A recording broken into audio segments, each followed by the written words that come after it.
Hi hello. ഇന്ന് എന്നത്തേക്കാട്ടിലും ഇച്ചിരി കൂടെ നേരത്തെ ഓഫീസിൽ പോകേണ്ടുള്ള ഒരു ദിവസമായിരുന്നേ. അതുകൊണ്ട് രാവിലെ വീട്ടിൽ നിന്നൊന്നും കഴിക്കാൻ പറ്റിയില്ല. പോകുന്ന വഴിക്ക് ആര്യഭവനിൽ കയറിയായിരുന്നു രാവിലത്തെ ബ്രേക്ക്ഫാസ്റ്റ് കഴിച്ചത്. ഇതുപോലെ വെജിറ്റേറിയൻ റെസ്റ്റോറൻറ്റിൽ പോവുകയാണെങ്കിൽ ഫിൽറ്റർ കോഫി ഒരു മസ്റ്റാണല്ലോ. വീട്ടിൽ വന്നാണ് ചോറ് കഴിച്ചത്. നല്ല ചൂട് ചോറും കഴിച്ചിട്ട് അതൊന്ന് ബാലൻസ് ചെയ്യാനായിട്ട് ഒരു ഐസ്ക്രീമും കൂടി. ഇന്ന് ടിങ്കുവിന് ഇഞ്ചക്ഷൻ ഉള്ളൊരു ദിവസമായിരുന്നേ. അവന് ഇഞ്ചക്ഷൻ എടുക്കാനായിട്ട് ഹോസ്പിറ്റലിൽ പോയി. അത് കഴിഞ്ഞിട്ട് വൈകുന്നേരം വീട്ടിൽ വന്നിട്ടാണ് ബാക്കിയുള്ള പരിപാടികളൊക്കെ. ഞങ്ങൾ വീട്ടിൽ വന്നപ്പോഴത്തേക്കും അമ്മ ഞങ്ങളുടെ വീട്ടിലെ പ്ലാവിൽ നിന്ന് തന്നെയുള്ള ചക്കയിൽ നിന്ന് നല്ല ചൂട് ചക്കവറ്റലൊക്കെ ഉണ്ടാക്കിയിടുന്നുണ്ടായിരുന്നു. ഇത് സത്യത്തിൽ എല്ലാ വർഷവും ഉള്ളൊരു പതിവാണ്. ചക്ക ഉണ്ടായിക്കഴിഞ്ഞാൽ ചക്കവറ്റൽ നിർബന്ധം. വീട്ടിൽ വന്നു കഴിഞ്ഞപ്പോഴത്തേക്കും അമ്മു ഭയങ്കര പരാതിയായിരുന്നു. ടിങ്കുവിന് ഇഞ്ചക്ഷൻ എടുക്കാൻ അമ്മൂനെയും കൂടി കൊണ്ടുപോകാഞ്ഞിട്ട് അമ്മു സ്കൂളിൽ പോയേക്കുമായിരുന്നേ. അതുകൊണ്ടാണ് കൊണ്ടുപോകാഞ്ഞത്.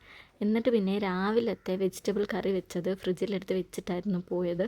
അത് ഒന്ന് ലൂസാക്കി എടുത്തു. ഇച്ചിരി ചൂടുവെള്ളവും തേങ്ങാപ്പാലും കൂടിയൊക്കെ ഒഴിച്ച് അതൊന്ന് രാത്രിത്തേക്കുള്ള ചപ്പാത്തിക്കുള്ള ഫോമിലാക്കി എടുത്തിട്ട് ചപ്പാത്തിയും കൂടി അങ്ങ് ഉണ്ടാക്കി കഴിഞ്ഞപ്പോഴത്തേക്കും ഇന്നത്തെ പരിപാടികളൊക്കെ ഇങ്ങനെ അങ്ങ് കഴിഞ്ഞു.